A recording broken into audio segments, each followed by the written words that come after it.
plan to welcome a record number of newcomers over the next few years means businesses will need to prioritize cross-cultural communication skills to support them and the success of their operations. We got the chance to chat with Shai Dubey, a professor at the Smith School of Business. Shai Dubey teaches negotiations, cross-cultural management, ethics, domestic and international business law, and entrepreneurship courses. He is the academic director for project courses in various MBA programs and the MIB program. In this podcast, Shai discussed the dimensions of communication that are informed by culture, why cross-cultural communication is of growing strategic importance for Canadian workplaces, and how businesses can bridge the intercultural work styles gaps and set newcomers up for success.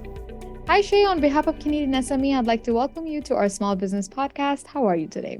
I'm very well, and thank you for having me on the podcast. Very pleased to have you with us this afternoon. Now, Shai, we all know that, Canada is planning to welcome a record number of newcomers over the next few years, which means that businesses will need to prioritize cross-cultural communication skills to support them and really add to the success of their own operations. Shai, you are a professor at Smith School of Business, and you are an expert in what we're about to discuss, which is cross-cultural management, and you're a sought-after speaker on topics that we will also touch base on. Let's begin with your, experience with your career as an assistant professor at Smith School of Business. How did you become interested in this area? Well, those are two interesting questions. First of all, I've been at Smith at Queen's since 2000, teaching since 2004, full-time since 2006, and I became an assistant professor in 2011. So we're going on 12, 13 years now. So the second part of the question is, how did I get interested? Well, I'm an immigrant to Canada. I came here when I was 5.5. I moved to Brazil when I was 7.5. My father went on sabbatical. I moved to England when I was 11.5. So my first language was not English. And then entering the workforce in the early 80s, the world is very different than it is today. And being a person of color, it was challenging because I was in a career as a pilot that typically didn't see people of color, and then I became a lawyer after that, and eventually having run businesses, having started and run businesses, and sort of seen both sides of this operation, and having dealt a lot with people, and part of as a lawyer is helping people that are struggling in different ways. I just saw the challenges that I faced myself, challenges other people faced, and it always intrigued me how I could help to make it a better place for everybody. And so this is kind of how I ended up in the cross-cultural side, because I'm a pilot, I'm a soldier, I'm a lawyer. So I also have different cultures that I work in too. Right. Now, with such a vast experience in so many different areas, you may be well aware that organizations now have become more diverse and global in scope, right? The adeptness at connecting with colleagues and clients from various cultural backgrounds has never been at a greater priority than it is now. Shai, why do you think this cross-cultural communication is becoming more and more strategic in Canadian workplaces? Well, as you said in the introduction, we are increasing immigration. And part of the problem that Canada and every industrialized nation has is a declining birth rate. And if we are going to maintain our population, maintain our way of living, we have to increase our population. And the only way to do that is through immigration. Right. And so when we talk about immigration, people are, and we do a brain drain across the world. What we do is we're attracting talent, and we're attracting people who are in their mid-20s to maybe early 30s. So they've already sort of set in the way that they see the world, and they're coming to a new country. And so companies have a shortage of people, and the immigrants are going to fill those voids. But we have a way of doing business here and a way of looking at things, and their way of looking at things may not fully align. And so we have a mismatch. And where the tensions start to arise is that we all want the same end goals, but it's how we achieve them. And sometimes people are set in their ways, and when somebody does something different, that's when the communication challenges start to happen. No, you're right. Understanding the effective strategies on top of the, the current market conditions that are happening. We are expecting more immigrants, right? Yes. Understanding the effective strategies will really help entrepreneurs unlock the new potential, which can help them create more impactful opportunities in our interconnected world. Shay, what, in your opinion, are the most successful strategies for using multiculturalism as a competitive advantage in business? So if we're talking in Canada, I mean, there's a bunch of different things that we need to think about. One is, how do we bring people who are extremely smart? They wouldn't be here if they weren't. And how do we make them, efficient, and make them sort of the pillars of our companies in such a way that they become non-expendable? They want to stay. So there's two things. That turnover in people is very expensive. So you want people to come, stay, and grow with the company, and that's how companies grow. And so that's one thing. You want people to be happy. There's a second thing. And companies look at this from an employee standpoint only. Let's talk about the fact that we have increased immigration. It also means our customer bases are changing.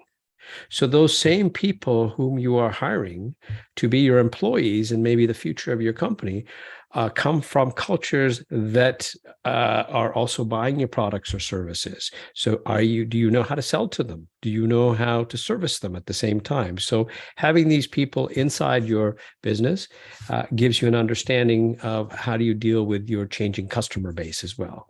Right. That's two parts. The third part of this is the comment you made about we're becoming more global. Canada's 38 million people. I think the world just went past 8 billion, and we're not growing it at a huge rate. We punch way above our weight when it comes to innovation, et cetera. And so we need those markets to go into. And so are you going to hire people to in those markets to tell you how to enter those markets when you have them right here in the country? Mm-hmm. And so if you can leverage those skills, what it does is it gives you the leg up in entering other markets and avoiding the pitfalls that many international companies have when they enter markets without understanding the nuances of the market and the culture. Right. And there's also a gap associated with that, the intercultural gap, right, between the different work styles. Let's talk about that now. Now, Shay, successfully navigating a new workplace is really vital to success, but really bridging the intercultural gap that I was talking about between work styles can also be very challenging. Shay, how can businesses really bridge the intercultural work styles gap and set newcomers up for success, as many of them really struggle to integrate these newcomer employees into their businesses? Okay, so can I reframe that question a little bit for you? Both sides are struggling a little bit because both sides are trying to figure out, how do I incorporate them into my organization? And a newcomer is struggling with, how do I incorporate? But the newcomer has a second challenge. How do I also incorporate into society in general? And we don't think about, how do I open a bank account, and where do I get milk, and where do I do these things? These are also the other things that a newcomer is struggling with as well, too. So they've got a multiple challenge that's going on here. So let's look at it this way.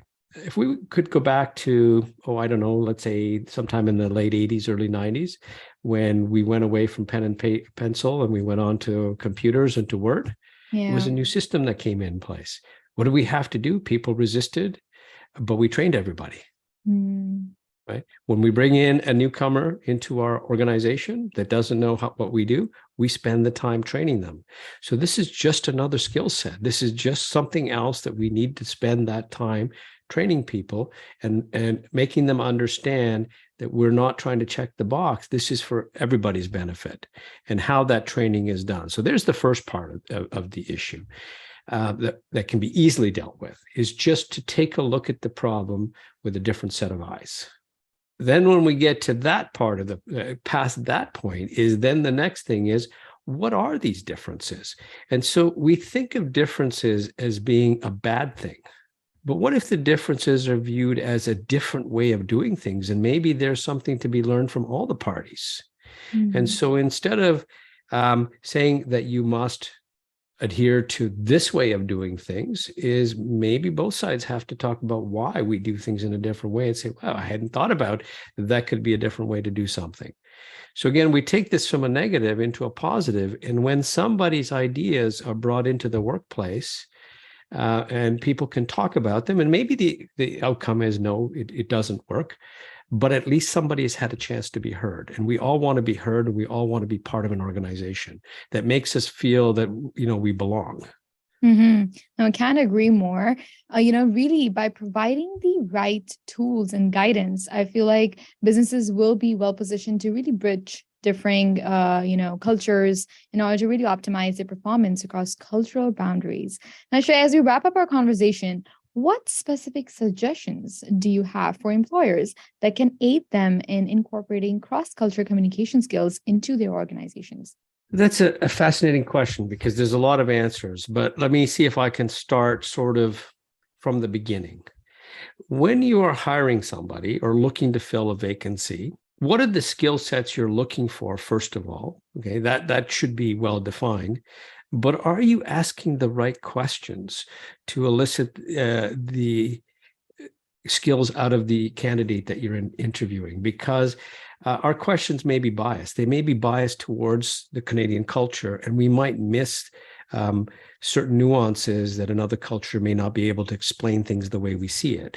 Then when we take the answers, what filter are we using to actually look at that? So there's your first thing that you have to do, is to take a look at your whole hiring process and say, what are we trying to achieve? And are we asking the right way to be able to do that? Then we talked about the onboarding. That was about training that we come into.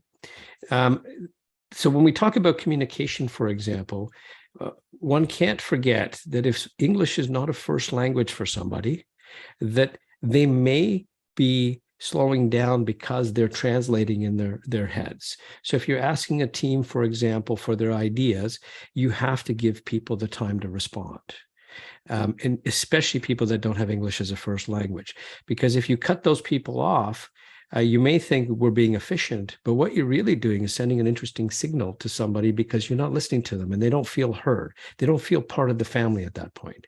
So even to slow down, when somebody does something different that you're not used to, rather than seeing that as I have to change the behavior, the curiosity of managers is probably more important. Why? Then you start to understand, how are these people thinking? And you can then help to say, well, that's not how we do it here, or this is the way we would like to do it here. People coming from cultures, as an example, that are from hierarchical cultures, we like to have our employees, have discussions about what we should do. Generally, not every company does that. Well, somebody from a hierarchical culture is not going to open up unless you create the space, because their view of the boss is, I can't challenge my boss, especially in public. So it's to be able to understand some of those differences and open up the clear space that you have. And when you're thinking about language and communication, because communication has a lot of different areas, is also understand that people, it's called context. Some people, we say what we mean what we say. Other people read between the lines. So if you have somebody who comes from a higher context culture that sort of tries to read in the message, to understand that your message may not be as clear as you think it is to them. So you make a statement and they may be trying to figure out, did you mean this? Did you mean that? Whereas it may have been just a clear statement. Similarly, if they make a statement, they may be trying to send a signal thinking they're being very clear. And so oftentimes, if it's not clear, you don't ask for clarifying questions, asking, what did you mean by that? So both sides have to create that environment that it's okay to ask questions. Absolutely. No, right. You've presented such insightful views, I would say, of how it is so essential for individuals from different backgrounds to really build bridges in order to foster understanding across cultures, right? But thank you so much, Shay, for joining us today and for really discussing the increased focus on intercultural communication as more and more immigrants enter our society. Thank you so much for your time today. You're very welcome. Thank you for having me on board. Shay illuminated how, with growing immigration numbers, it is pivotal that we strive to bridge cultural divides, an endeavor which can ultimately foster stronger global relationships. We hope you enjoyed it. Once again, we would like to thank our exclusive banking partner, RBC, our exclusive shipping partner, UPS, and our exclusive accounting software partner, Xero, for supporting this initiative. Please do share the podcast and feel free to check out the other episodes. Also, do not forget to subscribe to the Canadian SME Small Business Magazine to stay up to date on all our upcoming events and get the top business insights from industry leaders. This is Maheen, your host for the Small Business Podcast.